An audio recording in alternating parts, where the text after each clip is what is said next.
Dans cette vidéo, on va parler de la notion d'indépendance en statistique. Pour comprendre cette vidéo, c'est bien d'avoir compris la notion de tableau de contingence, ou tableau croisé, ou tableau à double entrée, qui ont été traités dans une précédente vidéo. Alors, on va reprendre un exemple. Dans un jeu de 52 cartes, il y a des cartes rouges ou des cartes noires, et il y a des chiffres de 1 à 10 ou des figures valet dame roi.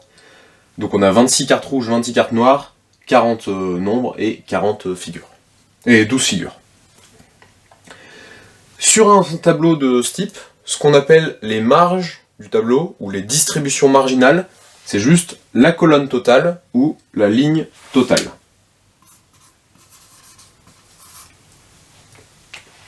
Et ce qu'on appelle les distributions conditionnelles, ça serait les colonnes intermédiaires ou les lignes intermédiaires. Par exemple, la distribution marginale du caractère valeur, valeur qui vaut donc nombre ou figure, ça serait 40 nombres et 12 figures. Donc, on aurait des nombres ou des figures, on a 40 nombres et 12 figures. La distribution conditionnelle du caractère valeur, par exemple sous la condition couleur rouge, serait, au lieu de prendre la dernière ligne, on prendrait la ligne qui correspond au rouge, et donc on aurait 26 nombres et 6 figures. Si on avait pris la distribution conditionnelle du caractère valeur sous la condition couleur noire, au lieu de prendre cette ligne, on aurait pris celle d'en dessous, ce qui ici revenait au même. Si on avait parlé de la distribution conditionnelle du caractère couleur sous la condition, par exemple, nombre, ça aurait été 20 et 20. Sous la condition figure, ça aurait été 6 et 6. Une fois qu'on a donné ces deux définitions, on peut parler d'indépendance entre les deux caractères, donc entre la couleur des cartes et leur valeur. En gros, dire que les deux caractères ils sont indépendants, ça veut dire que si on connaît la valeur par exemple de la couleur, ça va apporter aucune information sur la valeur.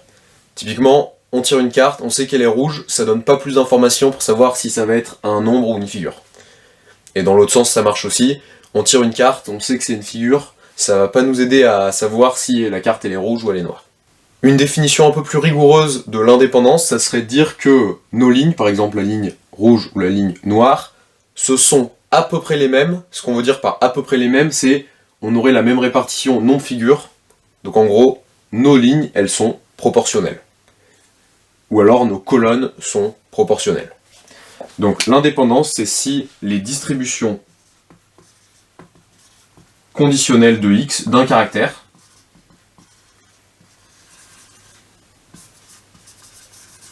elles sont proportionnelles. Donc dans l'exemple, les distributions conditionnelles du caractère valeur, c'est 26 et 26, elles sont bien proportionnelles. Ou alors, les distributions conditionnelles du caractère couleur, donc 20-20 sous la condition nombre et 6-6 sous la condition figure, elles sont bien proportionnelles parce qu'à chaque fois on a la moitié dans chaque case. Une autre manière de vérifier s'il y a indépendance, qui sera un peu plus calculatoire et qui va se rapprocher en fait d'un produit en croix, parce qu'on parle de proportionnalité, on veut simplement que dans chaque case, on ait la valeur qu'on trouve, c'est le total, par exemple, dans cette case, ça serait le total de la ligne fois le total de la colonne qu'on divise par le total en tout. On fait une sorte de produit en croix, total colonne fois total ligne divisé par total. Si on le fait sur l'exemple, une autre manière de le voir, ça serait de dire en tout on a 52 cartes, dans la ligne rouge on a 26 cartes, donc on a la moitié. Donc la moitié des cartes sont dans cette ligne. On sait qu'on a 40 cartes dans la colonne nombre. Bon ben pour qu'il y ait indépendance, il faudrait qu'on ait la moitié de ce 40 qui soit dans la ligne rouge. Et que ça soit la même chose pour chacune des cases. Donc ici, il faudrait qu'on ait bien 20 cartes dans cette ligne. Ici, il faudrait qu'on ait la moitié de 12, ce coup-ci, donc bien 6. Maintenant, on va voir un deuxième exemple dans lequel il n'y a pas indépendance. On va rester sur le jeu de cartes, sauf que cette fois, on prendra un jeu de 32 cartes, et au lieu de prendre comme caractère la couleur et la valeur, on va prendre la couleur et le symbole. Donc rouge-noir et cœur, carreau, pique, trèfle. tous les cœurs, c'est des rouges. Tous les carreaux aussi. Tous les piques et tous les trèfles, c'est des cartes noires. Dans ce tableau, bon déjà, si on se rappelle de ce que veut dire indépendance, en gros, connaître un des deux caractères n'apporte aucune information sur l'autre, bah ici c'est pas le cas. Si on sait que la carte c'est un cœur, on va se douter qu'elle est rouge.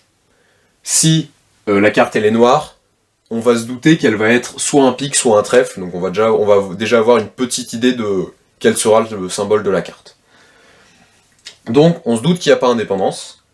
Si on veut le vérifier avec par exemple les distributions conditionnelles c'est donc par exemple ces deux lignes. Bah, ces deux lignes elles sont pas du tout proportionnelles parce que sur la première ligne on a 50%, 50%, puis rien, rien. Alors que sur la deuxième ligne, c'est pas du tout le même rapport 50%, 50%, rien, rien. C'est rien, rien, et après, là, 50%, 50%. On aurait pu le faire sur les colonnes, on aurait eu 8, 0, 8, 0, puis 0, 8. Donc 8, 0 ou 0, 8, bah ça va pas du tout être proportionnel. On peut le faire aussi avec la formule qui ressemble au produit en croix. Pour ceci, par exemple, dans cette case ici, ce qu'il aurait fallu trouver, pour qu'il y ait indépendance, il aurait fallu avoir le total de la colonne fois le total de la ligne divisé par le nombre total de cartes. Ce calcul, peut-être qu'il fait peur, mais en réalité, 16 sur 32, ça veut juste dire 1 demi, c'est juste la moitié. Donc on aurait eu 8 fois 1 demi, c'est-à-dire la moitié de 8, donc 4. Donc pour qu'il y ait indépendance, il aurait fallu avoir 4 dans cette case.